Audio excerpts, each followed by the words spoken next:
Hi. I am absolutely delighted to be talking today and part of this incredible event. And I thank Elevation Barn for bringing me here and to be received by all of you. When I was first invited, it was to talk about Biosphere Foundation. And then I received some instructions from Nuanu, which was follow your inner voice, and through those moments, tell us how that impacted your life and your work. And oh my gosh, I started to feel really vulnerable. My inner life, all of you here have an inner voice. Any of you have an inner voice? Yeah, well, mine's a megaphone, and it's been shouting at me my whole life. And my talk is about my journey with that calling to Biosphere and Biosphere Foundation today. I grew up in nature.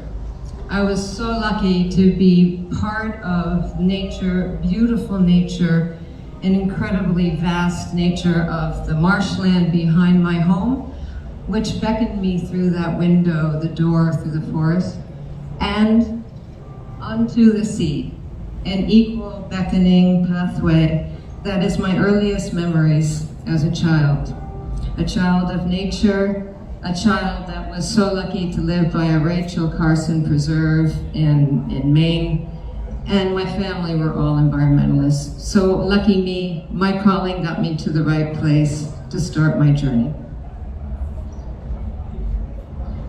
I also started to dream and hear and feel marine mammals as a child.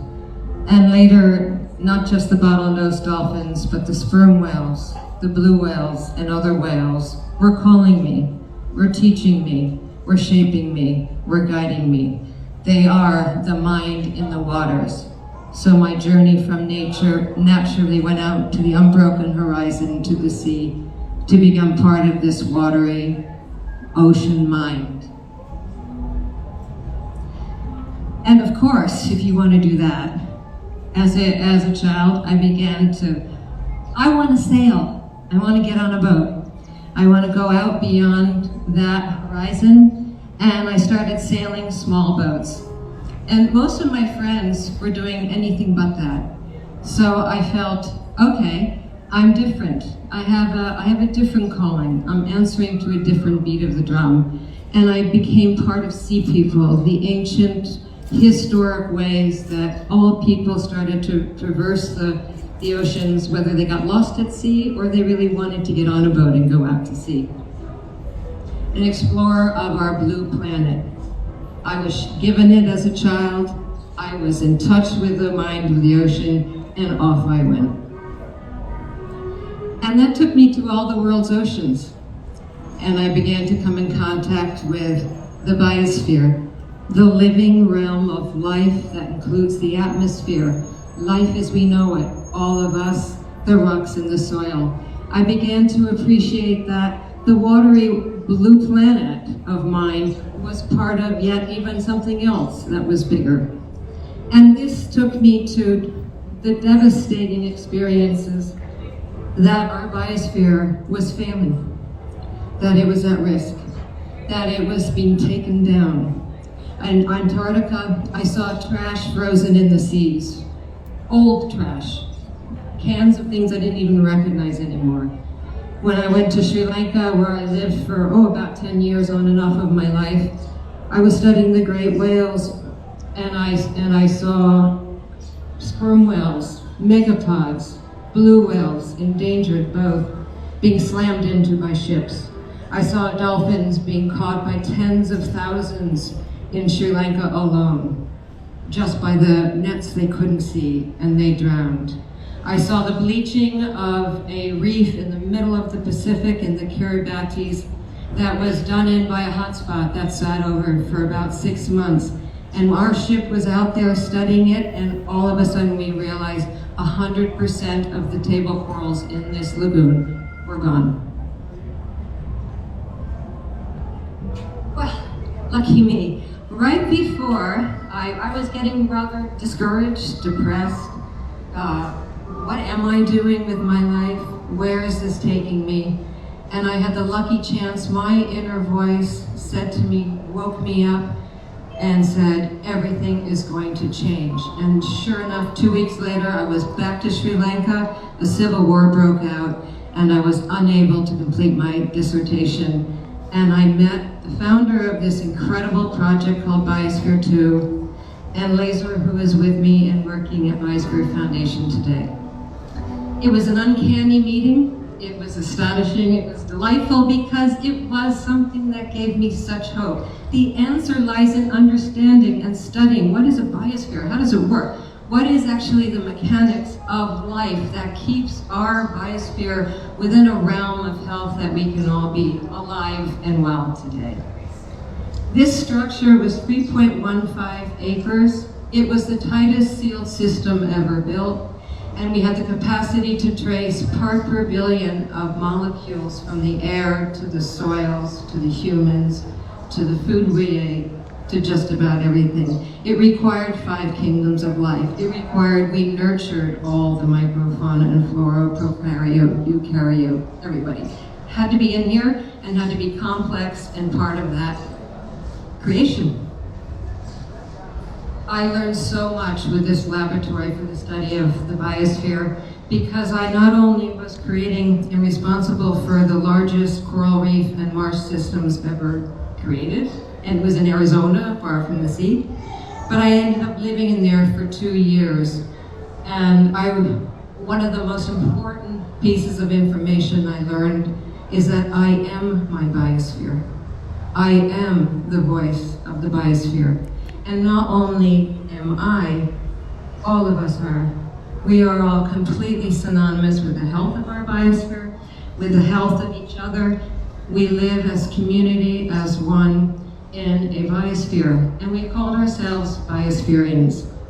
And we realized, all 8 of us living inside for 2 years, that the health of our biosphere required our care. The role of humanity is becoming its stewards of the biosphere.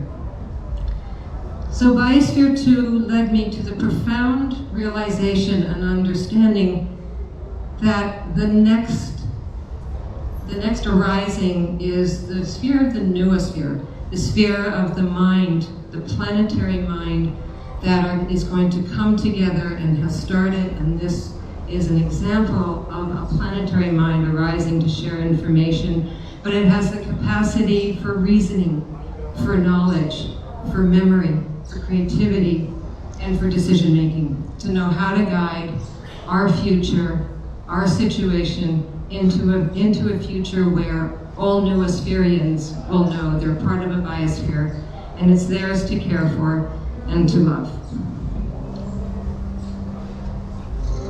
Today, the whole purpose of Biosphere Foundation turned into, well, what is that to be imagined? What are we striving for?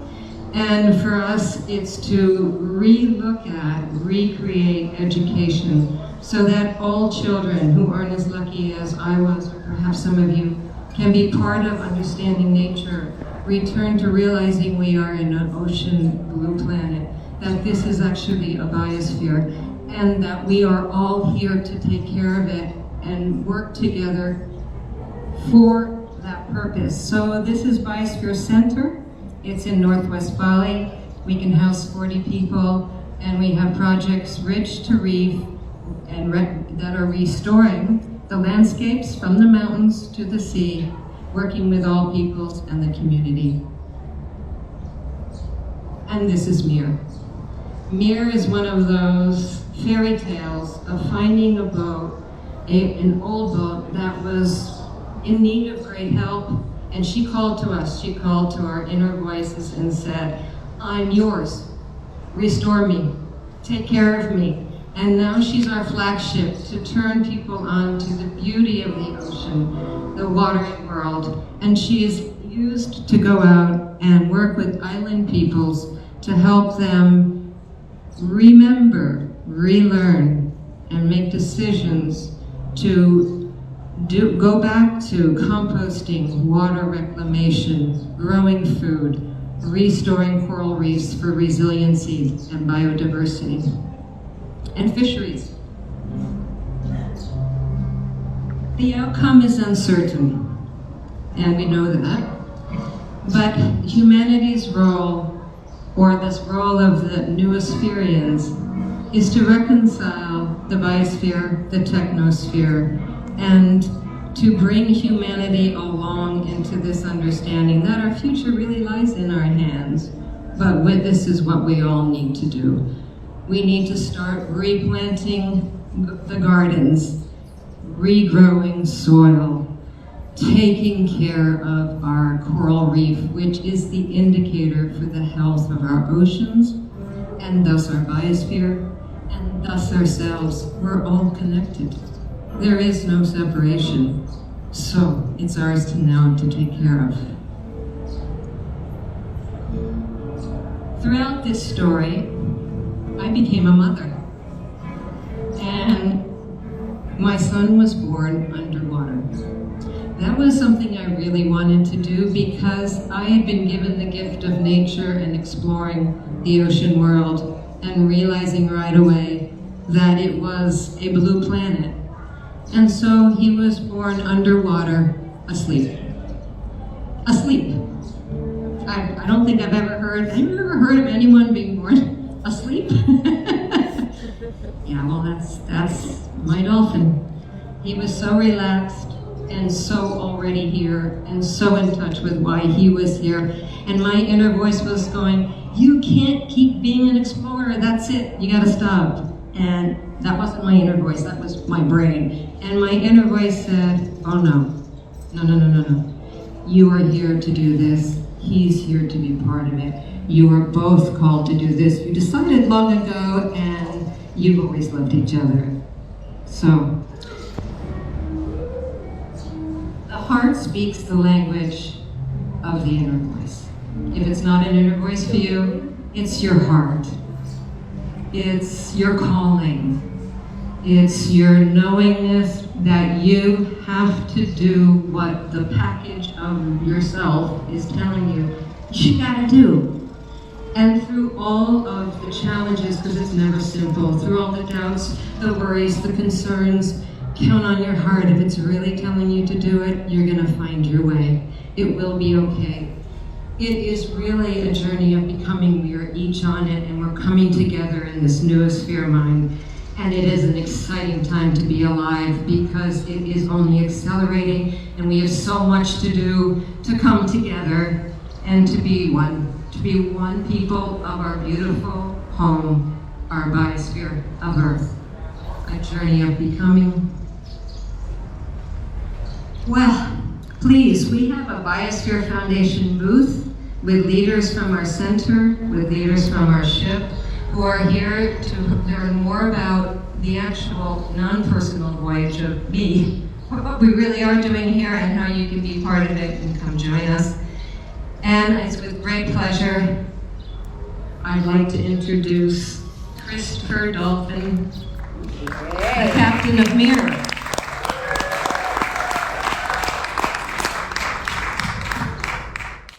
Being here, you got to hear me introduced by a really special human being. And everybody says that about their moms, but I mean it. Thank you for saluting me as an underwater birth, asleep, and a dolphin. I know it's a lot to take in. I've been living this for a long time now. And it's because my mom sailed the oceans for 25 years and even went and led an expedition to Antarctica to study whales. I mean, this is like rare turf. And to be doing this kind of work with oceans and then go into Biosphere 2 and then live in this glass bubble for 2 years, she feels to me on the same level as a Jane Goodall. You know, she's in this caliber of Sylvia Earle, and she's here in Bali, in our neighborhood. Just 3 hours north of here, you can come and learn about what Biosphere Foundation does.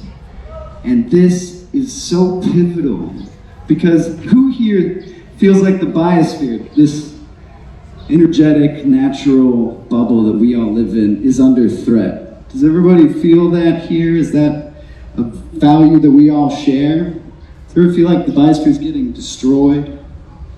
Yeah? Well, there are ways in which that can change. Very simply. And I feel like this place, I want to thank Suara so much for being here, for Nwanu creating this, for Sergei to have the vision for us all to come together. Because venues like this are rare. And to have a space where people can come and share ideas and talk like we are now and be listened to is what humanity needs. And to be creative and share sculptures and art and then encompass it into the world of we're moving forward and we're wanting to be conscious and live together. Because it's one thing to do it by yourself and say, I can do this, I'll do it, but you can't. And humanity can't. We all have to do it together. So thank you for putting this on, Sergei. And while it's under construction, not waiting 5 years, but doing it now so that within 5 years it's done, it's like, whoa! All the way. And because he's doing it, we're getting speakers like Will Travis to come in and start us all off so we know who we are, where we fit, how we work together. And Zach Bush to come in and show us where we're going and how it's all culminating. And we're going into the noosphere. And we're headed in this direction together. And it's all connected. And we are here because it's now. I like that you said that. The time is now. Isn't it always now? Well, if you listen to Zach Bush's conversation just yesterday, it's now or it's really never. So I believe that too. And it's no accident these things are happening. And I feel that as people, we're actually very, very similar. We keep thinking we're different. How are we different? We acknowledge our differences. We judge them by our five senses and say different, different. But actually we're 99% the same. I think the thing that makes us most different is that we all have different opportunities given to us. And what do we do then with those opportunities? Those are the things that separate us. You can give somebody, or even 10 people, an option, but it might not take. Maybe only one of those people really wants that, because that's not what most people would want to do. But I'd like to ask everybody here, if you could help restore the biosphere, would you? Would you want to be part of that? Is that something you would like to do? You don't have to do it your whole life. Everybody just raised their hand. Yeah, 2 hands even. So I have believed this forever as myself, that this is something we all share. If we did have to differentiate ourselves slightly and try and say, I am more this than you, then I would do it this way. I would say, to me, I am defined by my core values. And my core values are predominantly 3 things. Now I'm going to say these 3 things, and I'm going to start in sequential order. And if you feel this is one of your core values, raise your hand. Oh, you already, yeah, you're already core valued and I didn't even say anything. I like that. Okay, so my number 1 core value is nature, the environment, my surroundings. Does anybody share that as a core value in your life? Okay? Now keep your hands raised if you feel that in that core value system that you have, that music, dancing, theater, and expression fits into that as a core value. Okay, we got some 2 hands raised. This is really great. Okay, now keep your hands raised if you feel like adventure fits into that as a core value. Yeah, that's almost everybody, okay. See, this is what's great about this place. We're already sharing so many core values. Okay, who was only 1 hand, only had 1 thing in common? Anybody? 2 things? 3 things? Anybody have no things? Is anybody like, no, I don't believe in any of that? Okay, good. Hey, opposites attract, young. You know, we're gonna be okay, baby. So, I would say, if there's 1 thing in common, we definitely have some ground. We could be friends. If there's 2 things there, we could be even creating together, having projects. If all three things were shared, we're basically lovers. That's like, we're in love with each other already. So come up to me, I mean, you know, I'll do the hug thing straight away. I'll get right in there, I'll get messy. Maybe don't kiss me yet, but my culture says it's good to go. I don't have too many knives. And that's because I've been gifted the beauty of seeing the world like rarely people get to. And that's why you have a boat. And that's why you have this boat. And that's why you become captain of a boat, I think. Maybe other people do it for money, but not me. I do it so I can see the things that nobody else gets to see. Because what is a boat?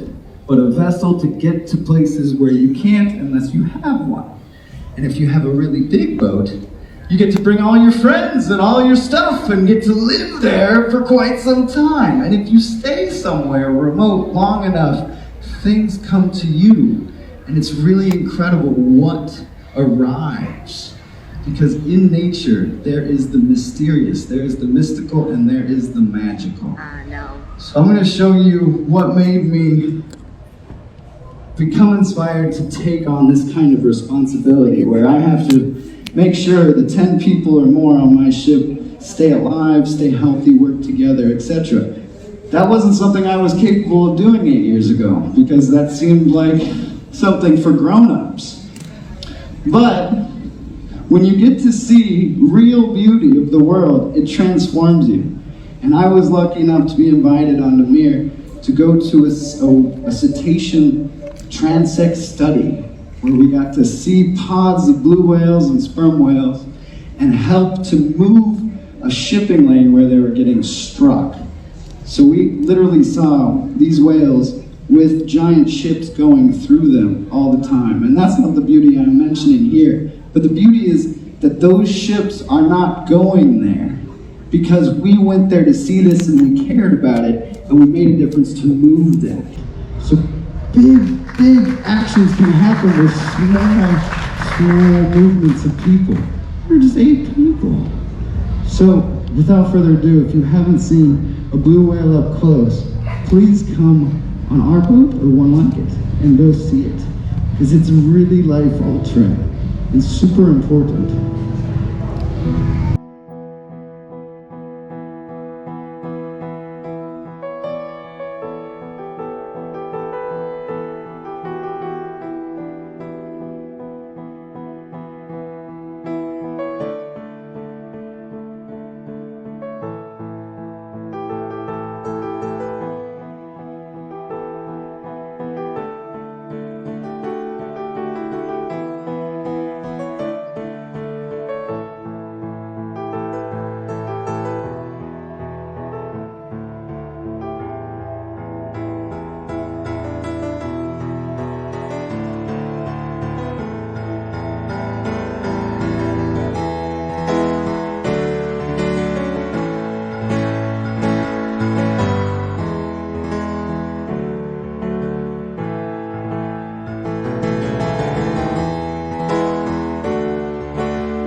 I got really, really touched by something Zach Bush said yesterday in your speech about how the animals aren't watching the sunsets.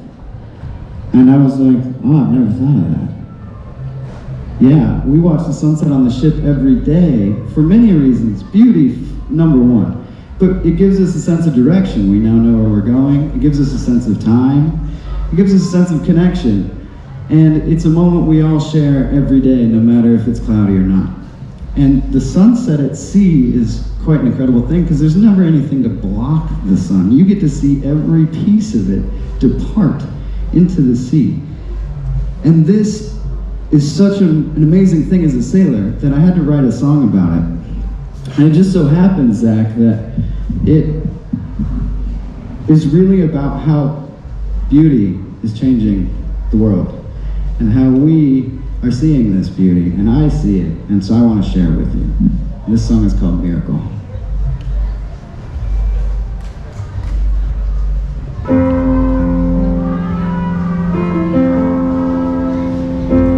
We all sail into a setting sun. The last ray slowly slips away. To my amazement, everything changes as green light flashes over me. The sunset fades and the stars align. The Milky Way begins to glow.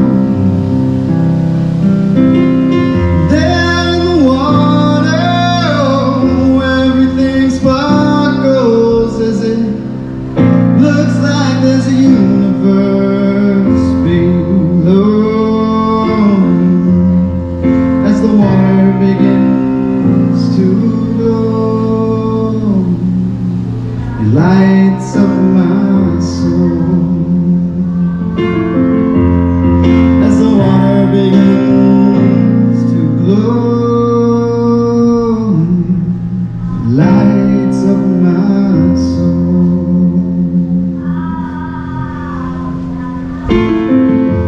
Darkness dims and rainbows rise. Yeah.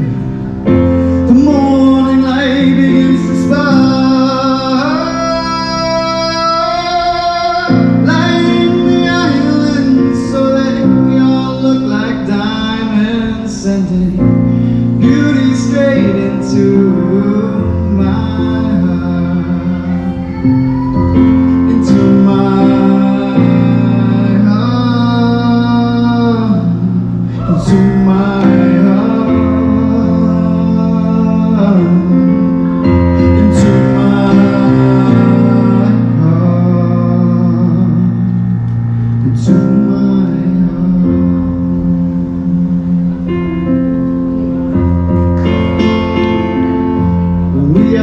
sail into the distance, yeah. And the unknown conscious fantasy. And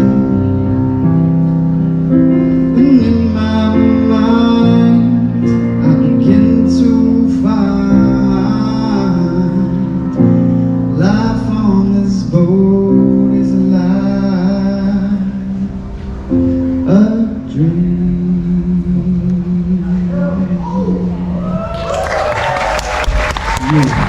Nature can change lives. It gives life. It is life. We are a reflection of it, so that's why we notice it. It's so beautiful. It is this beauty that will save us. I totally believe that. And it's definitely what saved me. That and music. Oh my gosh. Music is like healing sources of energy, just like our eyes, but we feel it. It just is always gravitating towards us. So I feel so blessed to be able to utilize it. And I heard you singing with me, many of you. So thank you for sharing that. I took music and I took beauty, and I really found that I wanted to care for nature. And I wanted to help others see what I saw and help stimulate them to care for nature. And so I used music as an empowering tool to get people to rejoice together and learn about what they could do to make a difference in our biosphere.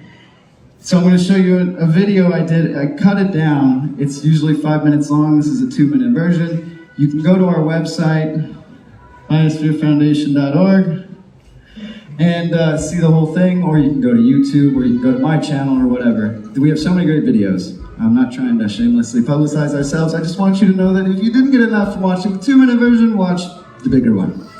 Anyway, this song is meant to inspire because we became part of the ocean to do it. And our team struggled mightily in unveiling this video to bring it to you.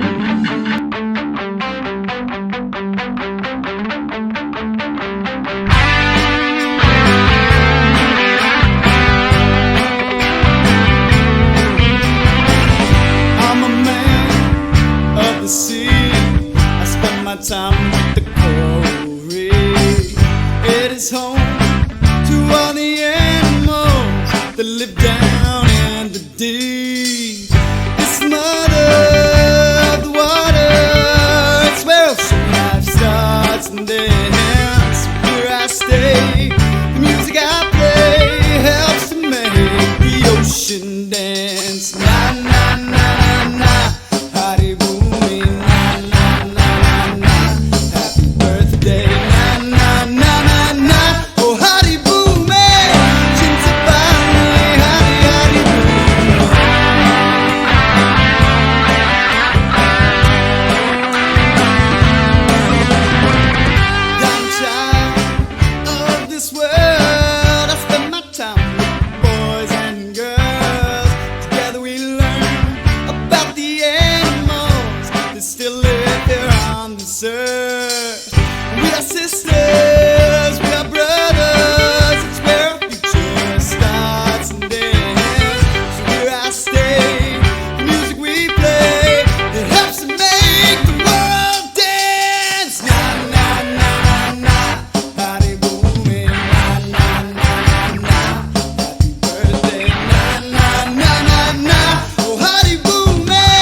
So how does Mir connect to all of this? Well, Mir is a messenger, just as like we all are, but it gets to move and bring a bunch of people along with it to go to other parts of this great archipelago to connect us all, and to connect ideas, connect people with resources and techniques, to be able to make a difference throughout the entire land, not just in one place. We can't just stay stagnant and focus on one area. It has to ripple out. It has to continue to grow forward, move forward. That's a great thing about boats. They're using the planetary system already at hand, using currents. If you're a sailboat, you're using the wind. And if you're a sailboat, you need a team. You have to have a team. Boats are cool because you have to have teams of people. It's not just one person. We have a very old school boat where we got rid of the automatic steering. We're like, no, none of that. We have to have everybody practice steering. We don't have any automatic winches or anything. We have to do it all ourselves. We have to call the drills. We have to get the people up. If there's a problem, we have to get everybody up. And that's a very exciting thing about boats. They really get people into working together. And this is a together time. This is a time where we all gotta get together. So if boats is something you don't know much about and you'd like to learn more about, please come see our beautiful boat. We can even meet in a different part of this world. And you can come see a new place and a boat and see that sunset that I was talking about and the bioluminescence in the water. But I'm gonna show you a little sneak peek of what our crew looks like. I've put together an Indonesian team that's all youngsters in their 20s, early 30s, that are wanting to be empowered to care about nature and don't yet know how. And I think this is one of the greatest problems happening to humanity right now is people want to help, but they don't know how to help. It's all just too big. How do we make any sort of dent or difference How do we get educated to do anything? And this is troubling people. It's the need that Ivana was talking about. Our needs, they're frustrating us, and then we lash out. Oh, we can't do nothing about it. Well, we're telling you we can. The grouping together really is that team that we need as a species. And we have a center that you can come join, learn beautiful techniques that are simple, join our programs, join our team, be part of what we do for as little or as long as you have. And the boat is an extension of that. So if Bali becomes a little placid and you want to try something new, you just let me know. You get my number today. You find me. I will show you a new part of Indonesia just as beautiful.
And I want to say thank you for raising your hands. Thank you for being engaging. I love everybody that said you're really into music, dancing, and etc. Is that a real thing, or is that just like, yeah, sometimes, kind of, maybe? Okay, I'm going to play something that has a beat, and it's called Adventure Call. So if you're really an adventurer, adventure your butt up into the air and look somebody in the eyes that's doing something cool with their bodies that you've never met. And let's have an adventurous dance-off for just 3 minutes, because that's Ellie said all I got. So I'm going to do that right now so we don't waste a second. And I want to thank you guys in advance so very much for being here. And let's have a dance-off.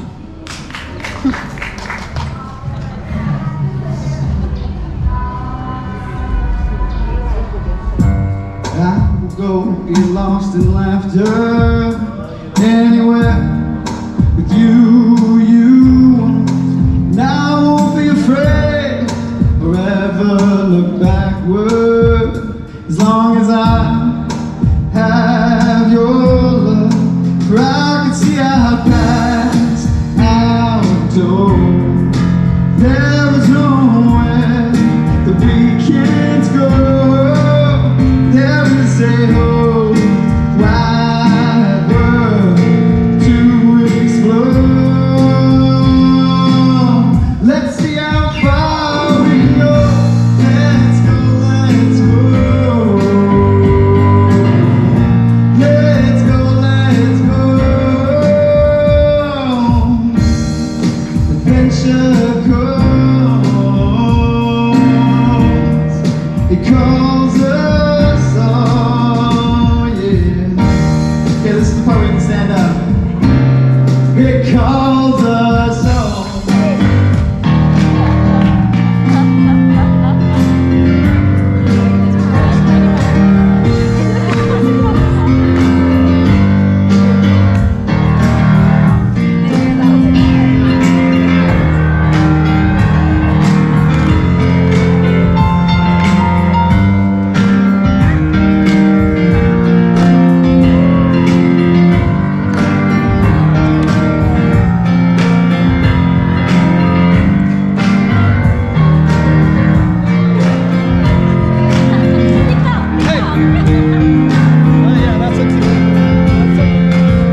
to